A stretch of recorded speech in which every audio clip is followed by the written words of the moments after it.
اعوذ باللہ من الشیطان الرجیم سورۃ عبس مکیۃ بسم اللہ الرحمن الرحیم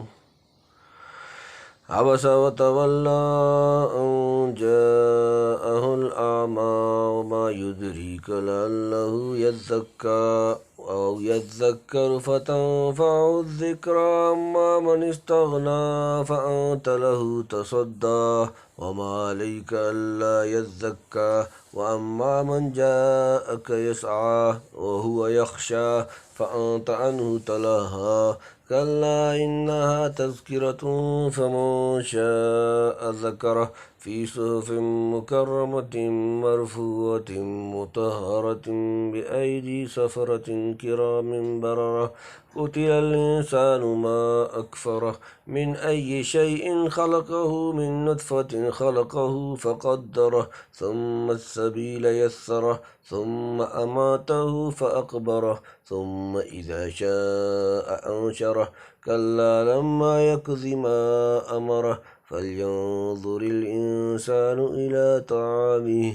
انا صببنا الماء صبا ثم شققنا الارض شقا فانبتنا فيها حبا وعنبا وقضبا وزيتونا ونخلا وحدائق غلبا وفاكهة وأبا متاعا لكم ولأنعامكم فإذا جاءت الصاخة يوم يفر المرء من أخيه وأمه وأبيه وصاحبته وبنيه لكل امرئ منهم يومئذ شأن يغنيه وجوه يومئذ مسفرة ضاحكة مستبشرة ووجوه يومئذ عليها غبرة ترهقها قترة أولئك هم الكفرة الفجرة بسم اللہ الرحمن الرحیم عبس وتولی عبس شروع ہوا وتولی اور منہ موڑا تیری چڑھائی اور منہ موڑا حضرت صلی اللہ علیہ وآلہ وسلم بعد سرداران قریش کو مذہب اسلام کے متعلق کچھ سمجھا رہے تھے۔ اتنے میں ایک نابینا مسلمان جن کو ابن ام مکتوم کہتے ہیں حاضر خدمت ہوئے، اپنی طرف متوجہ کرنے لگے کہ فلاں آیت کیوں کر ہے یا رسول اللہ صلی اللہ علیہ وسلم، مجھے اس میں سے کچھ سکھائیے جو اللہ نے آپ صلی اللہ علیہ وسلم کو سکھلایا ہے۔ حضرت صلی اللہ علیہ وسلم کو ان کا بے وقت کا پوچھنا گراں گزرا۔ آپ صلی اللہ علیہ وآلہ وسلم کو خیال ہوا ہوگا کہ میں ایک بڑے مہم کام میں مشغول ہوں۔ قریش کے یہ بڑے بڑے سردار اگر ٹھیک سمجھ کر اسلام لے آئیں تو بہت لوگوں کے مسلمان ہونے کی توقع ہے۔ ابن ام مکتوم بہرحال مسلمان ہے، اس کو سمجھنے اور تعلیم حاصل کرنے کے ہزار مواقع حاصل ہیں۔ اس کو دکھائی نہیں دیتا کہ میرے پاس ایسے بااثر اور بارسوخ لوگ بیٹھے ہیں جن کو اگر ہدایت ہو جائے تو ہزاروں اشخاص ہدایت پر آ سکتے ہیں۔ میں ان کو سمجھا رہا ہوں، یہ اپنی کہتا ہے چلا جاتا ہے، اتنا بھی نہیں سمجھتا کہ اگر ان لوگوں کی طرف ہٹ کر گوشہ التفات اس کی طرف کروں گا تو ان لوگوں پر کس قدر شاک ہوگا، شاید پھر وہ میری بات سننا بھی پسند نہ کریں۔ غز آپ صلی اللہ علیہ وآلہ وسلم منقبض ہوئے اور انقباض کے آثار چہرے پر ظاہر ہونے لگے۔ اس پر یہ آیتیں نازل ہوئیں۔ روایات میں ہے کہ اس کے بعد جب وہ نابینا آپ صلی اللہ علیہ وآلہ وسلم کی خدمت میں آتے، آپ صلی اللہ علیہ وسلم بہت تعظیم و تکریم سے پیش آتے اور فرماتے مرحبا بمن عاتبنی فیہ ربی ان جاءہ الاعمی، ان کے جاءہ الاعمی آیا اس کے پاس اندھا، یعنی پیغمبر نے ایک اندھے کے آنے پر چین بجویں ہو کر منہ پھیر لیا، حالانکہ اس کو اندھے کی معذوری، شکستہ حالی اور طلب ساکھ کا لحاظ زیادہ کرنا چاہیے تھا۔ حضرت شاہ صاحب لکھتے ہیں یہ کلام گویا اوروں کے سامنے گلہ ہے رسول کا، اس لیے بصیغہ غائب ذکر کیا، آگے خود رسول کو خطاب فرمایا ہے۔ اور محققین کہتے ہیں کہ یہ غائب تکرم و استحیاء متکلم کا اور غائب کرامت مخاطب کی ہے کہ خطاب کے وقت بھی رو در رو اس امر کی نسبت آپ صلی اللہ علیہ وسلم کی طرف نہیں فرمائی، اور آگے خطاب کا صیغہ بطور التفات کے اس لیے اختیار کیا کہ شبہ اعراض کا نہ ہو، نیز وہ مضمون پہلے مضمون سے ہلکا ہے۔ واللہ عالم۔ وما یدریک لعلہ یزکی، وما یدریک اور کیا چیز بتائے تجھ کو، لعلہ شاید کہ وہ یزکی وہ سیدھا سدھر جائے، تزکیہ پائے، اور تجھ کو کیا خبر ہے شاید کہ وہ سنورتا او یذکر فتنفعہ الذکریٰ، او یذکر یا نصیحت پکڑے فتنفعہ الذکریٰ تو فائدہ دے اس کو نصیحت، یا سوچتا تو کام آتا ہے اس کے سمجھانا، یعنی وہ اندھا طالب صادق تھا، تمہیں کیا معلوم کہ تمہارے فیض کی وجہ سے اس کا حال سنور جاتا اور اس کا نفس مزکی ہو جاتا، یا تمہاری کوئی بات کان میں پڑتی، اس کو اخلاص سے سوچتا سمجھتا اور آخر وہ بات کس وقت اس کام آ جاتی۔ اما من استغنا، اما رہا من استغنا، وہ جو بے پرواہی کرتا ہے، وہ جو بے پرواہ نہیں کرتا، فأنت لہو تصدیٰ، فأنت تو آپ لہو تصدیٰ اس کی طرف مائل ہوتے ہیں، فکر کرتے ہیں، سو تو اس کی فکر میں ہے۔ وما علیک اللہ یزکیٰ، وما علیک اور نہیں آپ پر ذمہ داری اللہ یزکیٰ کہ وہ پاکیزگی اختیار نہ کرے نہ سدھرے، وہ تجھ پر کچھ الزام نہیں کہ وہ نہیں درست ہوتا، یعنی جو لوگ اپنے غرور و شیخی سے حق کی پرواہ نہیں کرتے اور ان کا تکبر اجازت نہیں دیتا کہ اللہ اور رسول کے سامنے جھکیں، آپ صلی اللہ علیہ وآلہ وسلم ان کے پیچھے پڑے ہوئے ہیں کہ یہ کسی طرح مسلمان ہو جائیں تاکہ ان کے اسلام کا اثر دوسروں پر پڑے، حالانکہ اللہ کی طرف سے آپ صلی اللہ علیہ وآلہ وسلم پر کوئی الزام نہیں کہ یہ مغرور اور شیخی باز آپ صلی اللہ علیہ وآلہ وسلم کی ہدایت سے درست کیوں نہ ہوئے۔ آپ صلی اللہ علیہ وسلم کا فرض دعوت و تبلیغ کا تھا، وہ ادا کر چکے اور کر رہے ہیں، آگے ان لاپرواہ متکبروں کی فکر میں اس قدر انہماک کی ضرورت نہیں کہ سچے طالب و مخلص ایماندار توجہ سے محروم ہونے لگیں، یا معاملے کی ظاہری سطح دیکھ کر بے سوچے سمجھے لوگوں میں یہ خیال پیدا ہو جائے کہ پیغمبر صاحب کی توجہ امیروں اور توانگروں کی طرف زیادہ ہے، شکستہ حال غریبوں کی طرف نہیں۔ اسے محمل خیال کے پھیلنے سے جو ضرورت دعوت اسلام کے کام کو پہنچ سکتا ہے وہ اس نفع سے کہیں بڑھ کر ہے جس کی ان چند متکبرین کے مسلمانوں ہونے سے توقع کی جا سکتی ہے۔ وَأَمَّا مَنْ جَاءَكَ يَسْعَىٰ، وَأَمَّا اور رہا من جاءَكَ جو آتا ہے آپ کے پاس، یسعیٰ دوڑتا ہوا، اور وہ جو آیا تیرے پاس دوڑتا ہوا، وَهُوَ يَخْشَىٰ وَهُوَ يَخْشَىٰ اور وہ ڈرتا بھی ہے اور وہ ڈرتا ہے، یعنی اللہ سے ڈرتا ہے، یا ڈر لگا ہے کہ آپ صلی اللہ علیہ وسلم کی ملاقات میسر ہو یا نہ ہو، پھر اندھا ہے کوئی ہاتھ پکڑنے والا نہیں، اندیشہ ہے کہیں راستے میں ٹھوکر لگے یا کسی چیز سے ٹکرا جائے، یا یہ سمجھ کر آپ صلی اللہ علیہ وسلم کے پاس جا رہا ہے دشمن ستانے لگیں۔ فأنت عنہ تلہا، فأنت تو آپ عنہ تلہا اس سے بے رخی برتتے ہیں، سو تو اس سے تغافل کرتا ہے، حالانکہ ایسے ہی لوگوں سے امید ہو سکتی ہے کہ ہدایت سے منتفع ہوں گے اور اسلام کے کام آئیں گے۔ کہتے ہیں کہ یہی نابینا بزرگ زرہ پہنے اور جھنڈا ہاتھ میں لیے جنگ قادسیہ میں شریک تھے، آخر اس معرکہ میں شہید ہوئے رضی اللہ تعالیٰ عنہ۔ کلا انہا تذکرہ، کلا ہرگز نہیں، انہا بے شک وہ تذکرۃ ایک نصیحت ہے، یوں نہیں ہے یہ تو نصیحت ہے۔ فمن شاء ذکرہ، فمن شاء تو جو کوئی چاہے ذکرہ یاد کرے اس کو، پھر جو کوئی چاہے اس کو پڑھے، یعنی متکبر اغنیاء اگر قرآن کو نہ پڑھیں اور اس نصیحت پر کان نہ دھریں تو اپنا ہی برا کریں گے، قرآن کو ان کی کچھ پرواہ نہیں، نہ آپ کو اس درجہ ان کی در پہ ہونے کی ضرورت ہے، ایک عام نصیحت تھی سو کر دی گئی، جو اپنا فائدہ چاہے اس کو پرکھے اور سمجھے۔ فی صحف مکرمۃ، فی صحف صحیفے اور آنکھ میں، مکرمۃ باعزت لکھا ہے عزت کے ورقوں میں، مرفوعۃ مطہرۃ، مرفوعۃ بلند ہیں، مطہرۃ پاکیزہ ہیں، اونچے رکھے ہوئے،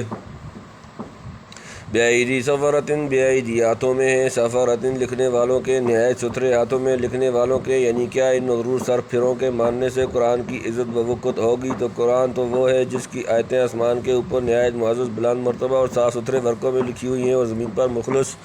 ایماندار بھی اس کے اوراق نہایت عزت و احترام اور تقدیس و تطہیر کے ساتھ اونچی جگہ رکھتے ہیں۔ کرام بررہ، کرام معزز ہیں، بررۃ جو نیک ہیں، جو بڑے درجے والے نیک کار ہیں، یعنی وہاں فرشتے اس کو لکھتے ہیں، اس کے موافق وحی اترتی ہے، اور یہاں بھی اوراق میں لکھنے اور جمع کرنے والے دنیا کے بزرگ ترین پاک باز نیکوکار فرشتے حضرت بندے ہیں، جنہوں نے ہر قسم کی کمی بیشی اور تحریف و تبدیل سے اس کو پاک رکھا ہے۔ قتل الانسان ما اکفرہ، قتل الانسان مارا جائے انسان، ما اکفرہ کیا سخت منکر ہے، مارا جائے آدمی کیسا نہ شکرا ہے، یعنی قرآن جیسی نعمت عظمیٰ کی کچھ قدر نہ کی اور اللہ کا حق کچھ نہ پہچانا۔ من ای شیء خلقہ، من ای شیء کس چیز سے، خلقہ اس نے پیدا کیا اس کو، کس چیز سے بنایا اس کو،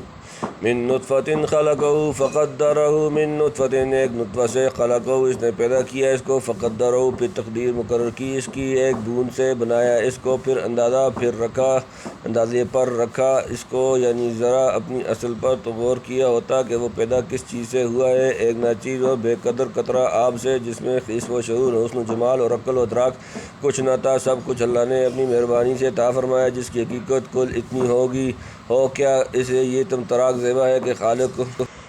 خالق و منعم حقیقی ایسے عظیم الشان نصیحت اتارے اور یہ بے شرم اپنی اصل حقیقت اور مالک کی سب نعمتوں کو فراموش کر کے اس کی کچھ پرواہ نہ کرے، اور احسان فراموش کچھ تو شرمایا ہوتا، یعنی ہاتھ پاؤں وغیرہ سب اعضاء و قوا ایک خاص اسلوب و اندازے سے رکھے، کوئی چیز یوں ہی بے تکی و بے ڈنگی خلاف حکمت نہیں رکھی۔ ثم السبیل یسرہ ثم السبیل ثم پھر راستہ یسرہ اس نے آسان کیا اس کا، پھر راہ آسان کر دی اس کی، یعنی ایمان و کفر اور بھلے برے کی سمجھ دی، یا ماں کے پیٹ میں سے نکال آسانی سے۔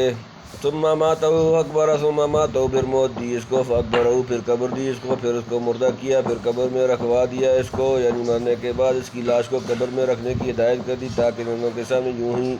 بے حرمت نہ ہو۔ ثم اذا شاء انشرہ ثم اذا پھر جب شاء وہ چاہے گا، انشرہ اٹھا کھڑا کرے گا اس کو، پھر جب چاہا اٹھا نکالا اس کو، یعنی جس نے ایک مرتبہ جلایا اور مارا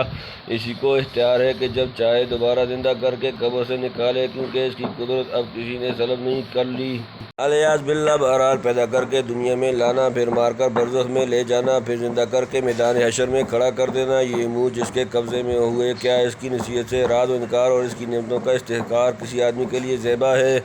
کلا لما یقضی ما امرہ کلا ہرگز نہیں، لما یقضی نہیں پورا کیا، ما امرہ